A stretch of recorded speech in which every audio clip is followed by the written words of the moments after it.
So what we will do basically here, no, we will send a request to Spotify for authorization, and then we'll get the token, and the token we'll use to call another API.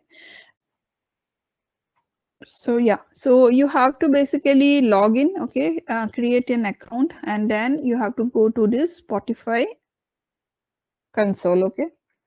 In the console, you can see, they will give, they're listing all the endpoints basically, right? The album, artist, then playlist,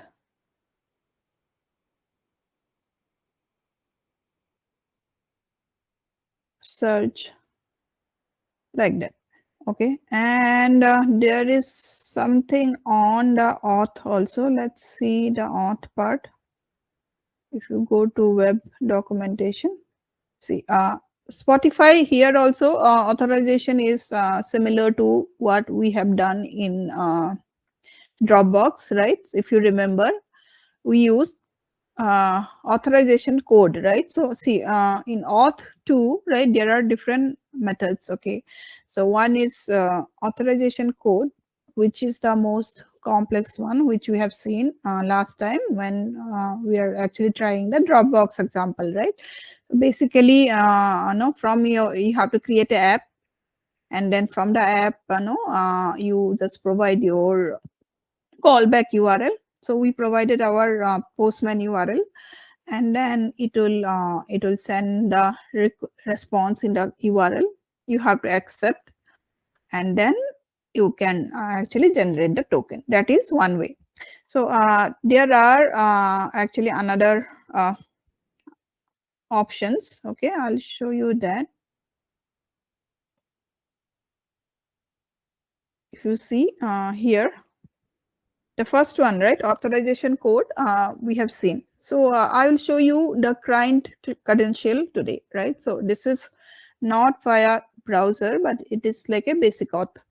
Okay, so if you remember, in Dropbox we have created a app, right? So similarly, in Spotify we can create a app, and once you create a app, so it will give you a client secret and client code basically, okay. And then using that secret, you can log in, you can authorize, okay. So this authorization code we have already seen in before. Today we'll see the client credential, okay. So this is the client credential flow basically. If you see here, so your client ID, client secret, and grant type, okay. Grant type will be I think client credential, the request for the token. Once you request for the token, Spotify will verify it, and it will return, that will be a post request basically, and it will return a token, and token will be always having an expiry. And once you get the token, you can actually, you can call the another, next of the next request basically using that token, okay. So now the browser thing is not needed here. So we'll be sending this particular, we'll be using API / token endpoint, okay. And as we, if you remember, we talk about also XWWW form URL encoded, application, this one content type, right? So in this content type, you have to send the parameter grant type, and you have to set it as client credential. I'm showing you this document because this is where you'll get what to send basically in the request, right? So suppose you are using any third-party APIs, or you are using any APIs built in your organization. So all this kind of information you need to get it from them, like how to use it basically. And then you have to add a header, right, like authorization header as well as content type header.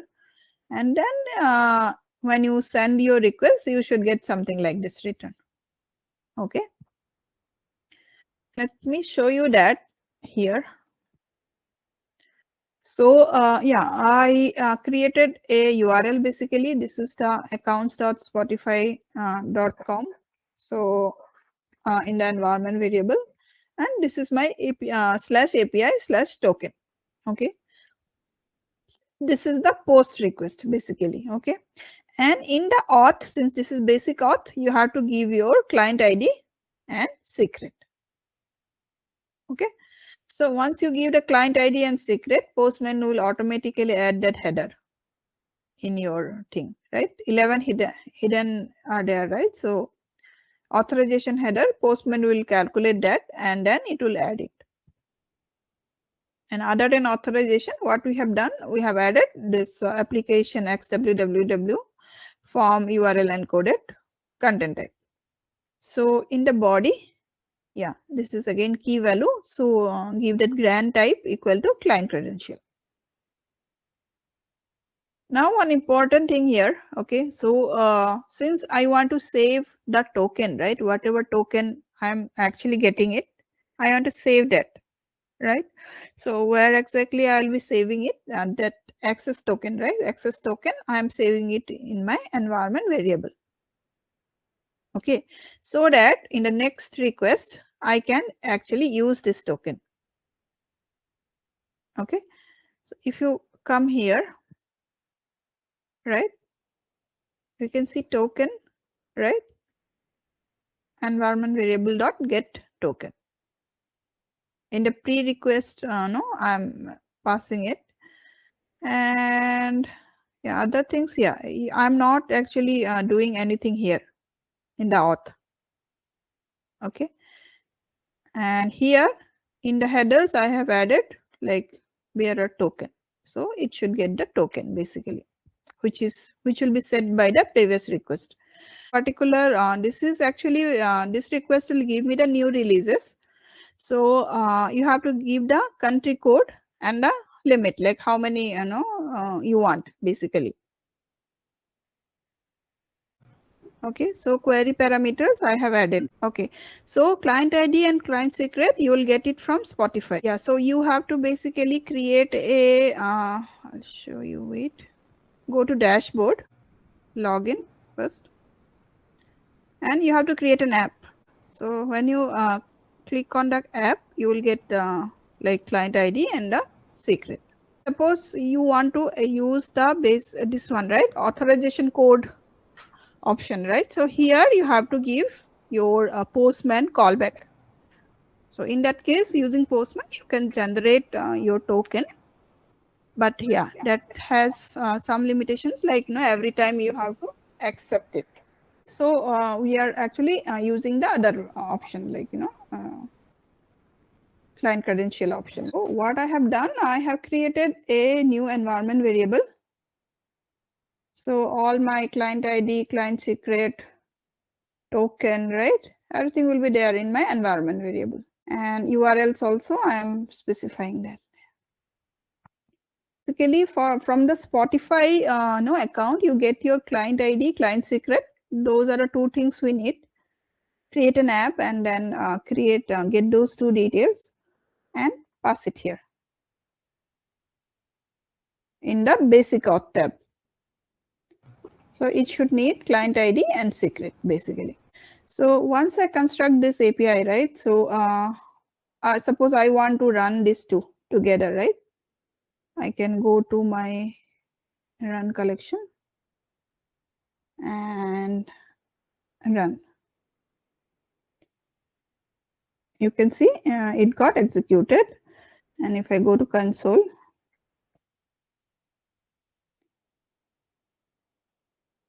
okay, I'll clear this.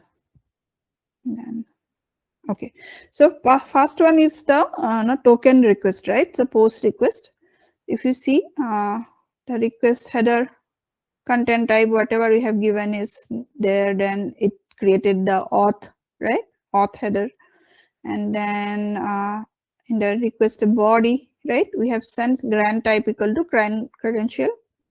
And the response header also, you can see what and all are returned. We are more concerned about the response body, right? So we need the token basically. So we got this token, right? And then in the get request, it is actually using the same token. If you see BQD, right? So get request is using the same token, and you will get a response back here, right? So it is giving me the new releases basically for India. You can see here I am getting response from Spotify. We are using the query parameters here. If you see new release, right? So I have limit to 5. So when your response is very huge, right? So your payload will be very huge.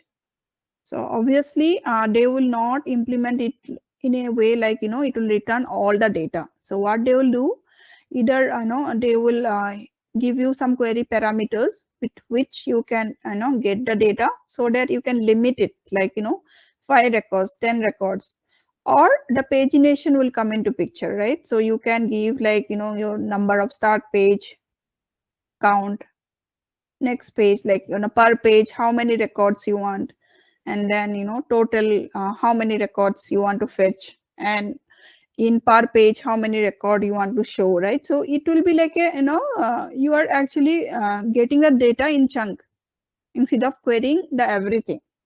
This is how in real time we actually control the payload. You have to use regular JSON parsing only. Like for example, you want something from the href, right? So you have to use like that response albums dot href. Then you have items. Now under items, that is again a array. Here first one is an array. So you have Postman, you have to we'll do that part, because that is important here actually. Since Postman doesn't have Pojo kind of concept, right? So how actually you construct your thing, and then how you can get your responses, right? So that we'll see, because you have to actually parse it the way we parse a JSON basically. If it is an array, you have to use array kind of syntax. If it is a regular JSON, then just dot key and value, it will give you values.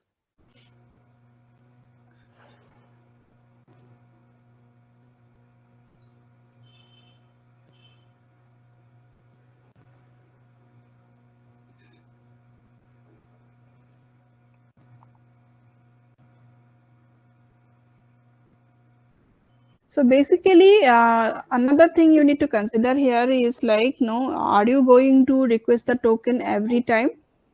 You are sending a second request, or you save the token somewhere and reuse it, right?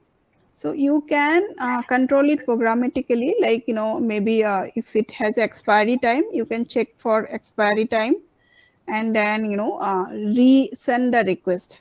That is one way. Or if you want to do it like suppose there is no limit on sending the request. If there is a limit, then obviously you have to reuse the token, right? And you cannot send it for each and every request. But if there is no limit, it is a better way, like each request you generate the fresh token and verify it.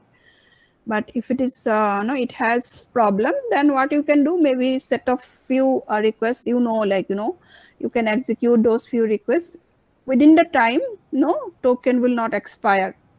So you can group it, and then you can reuse the same token. Okay.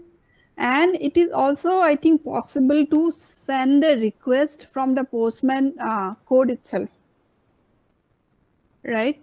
So you can also, I think, I will check that. I think it is possible. So from the Postman request itself, you can resend the request, like token generation. If you see like your token is expired, the time passed is greater than the expiry seconds. So then you can re-request it, or else before each request you can authorize it and proceed. I think in your regular testing, I think it should not be a problem. So your developers will take care of it, so that your token will not expire. They will give a big value. But yeah, when you test in the production kind of environment, that will be an issue. Otherwise, I think you can still manipulate those values in your code. It will be like a config file, they will add it. Okay. Even suppose you want to test only the expiry function, right? So that also you just have to tell your developers, they will change it in the config files. And then obviously in your, test suite, you will not wait for maybe, sometimes I have seen even 1 day expiry token. So obviously we will not wait till 1 day, right? So we need a faster way to verify that. So you can control it basically. Yes. I think here they have not mentioned anything. What is the type? Should be seconds. That's what I'm assuming. Okay. Okay. Thank you. Yeah. So yeah, that is the thing for this real one, right? So I have created this, and now let's see, I want to mock it basically, right? So this complete auth flow as well as the next request flow, right? So I want to execute using mock. So I created that basically. Thank you. So now for mocking this particular example, I am using wire mock. Okay. So my wire mock is running here. I'll show you the responses.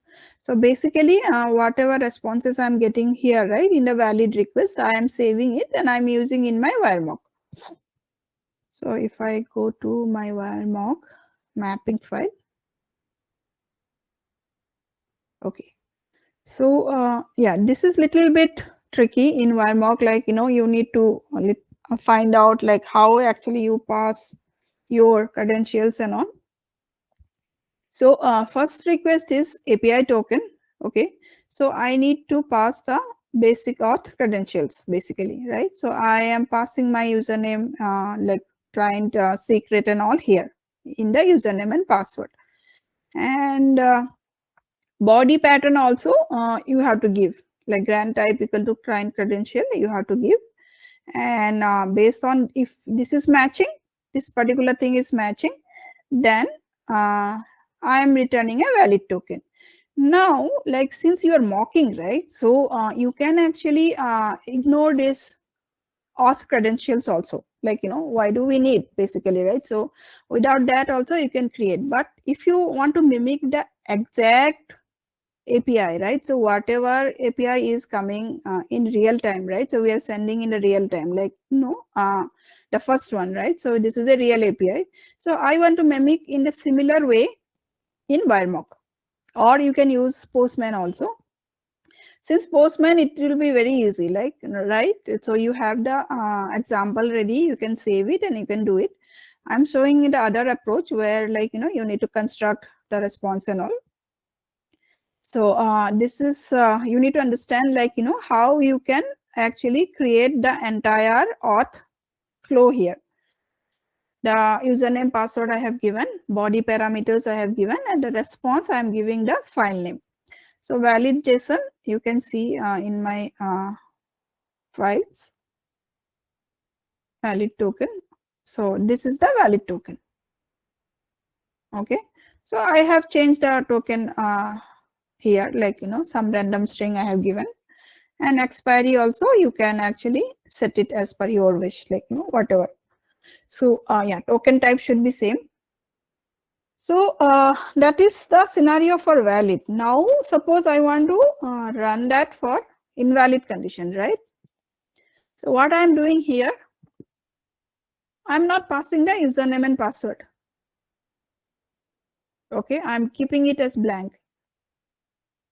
All other things are same, and I am checking the response status with 400. So if I don't pass username and password, what will happen? Will it give me the token or not? Or what is the error message it is giving? So I did the same thing with the real, and I captured the example, right? So the example is like this: invalid token. that will give like a only valid bearer authentication supported. This is the message I should get. So how you will actually get this, right? So if you have the real API no ready, you will get the message immediately by sending the call, right? But if you don't have real API ready, then you have to go back to your specification or your story definition, like what is the message your API should return if you pass invalid credentials. So that information you have to get it from your team or API document. So after that you can create. See from Postman, yeah, example is there, it is easy. But if example is not there, I'm telling you the approach, like you have to get it from your team, basically the exact message or exact status code, and accordingly you have to construct.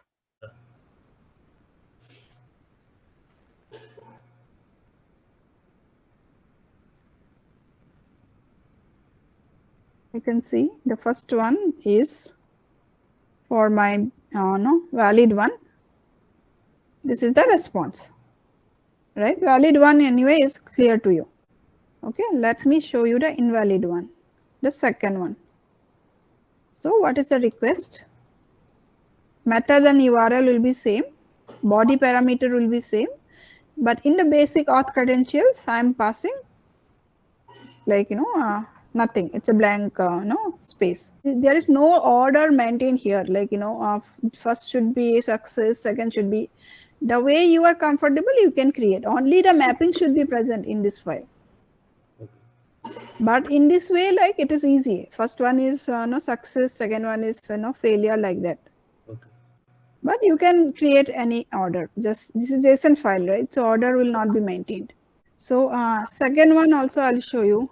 This is the request, right? Headers, right? I'm giving the token, and then here query parameters, right? Second one, we need to send some query parameters. So you have to send the exact query parameters here. Warmock little work you have to do basically. Then headers, and then body file name is this is the success one. So since that invalid token and any request you are sending with invalid token, it will be same. So I'm reusing that invalid token.json. But here also, like in the request, in the header, I am not passing the token.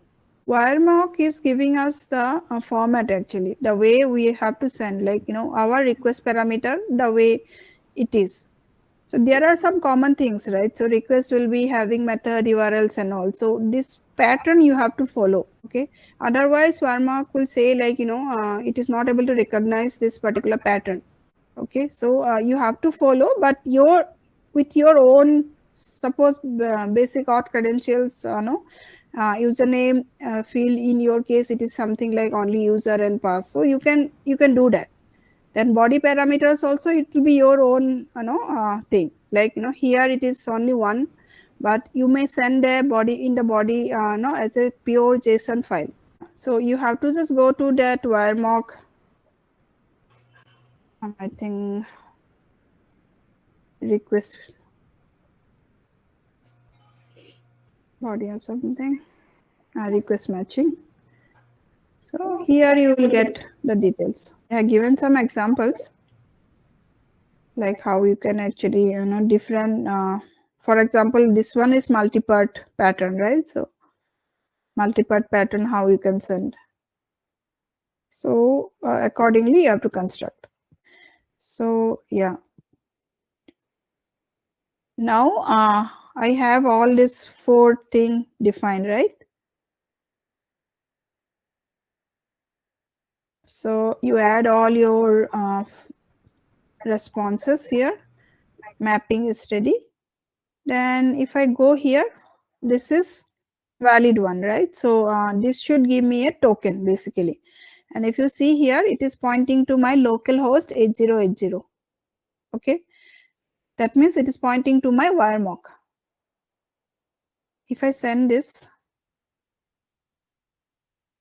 I'm getting a response back, whatever is there in my mock. So mock is returning the access token and all other things. Now this one, next one is invalid dot, right? So here, if you see, I have not passed username password,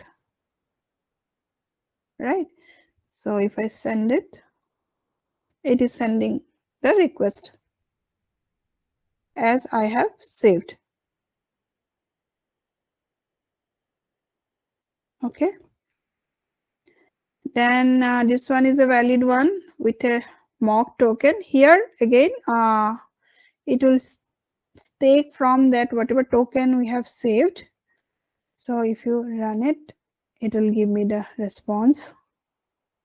And then this one, I'm not passing the distinct token. So it is giving me the error. So I actually mimic the actual API. Okay, how actually it will behave in case I don't pass the authorization. You can see here, like new releases, right? So I have a header authorization, right? So don't pass it. This is pointing to the real URL, right? So I'm not passing the authorization and I'm sending it. See, this is giving me this. Okay, hope you can create different responses and then try to get parse it, like suppose this is an array, how I will get the array values, or it is a JSON inside JSON, how I will get the JSON values, right? So those kind of things, it will be easy. You send the request, save the response, and then manipulate, use the mock and manipulate it. You can create different scenarios and you can verify it. What I would suggest, I have given you one scenario, right? Adding product to cart, right? So having the 4 requests, what you can do, basically you can first create those requests using Postman mock or wire mock, whatever you are comfortable with, and try to replicate the mock chaining, basically, like how you can pass one field from the another request. You can try it out. What you can do, probably first you just create the request parameters, whatever parameters you want to pass in the request body, then response what you are expecting, right? So you can assume anything since you will be creating yourself, right?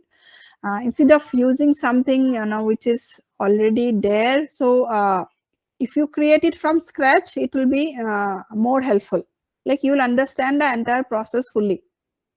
Okay, from Postman only you create, I think that will be easier. The 4 request, one request you return the token, that will be like a post request you create, and next get, and then maybe checkout, you can do again a post, adding product to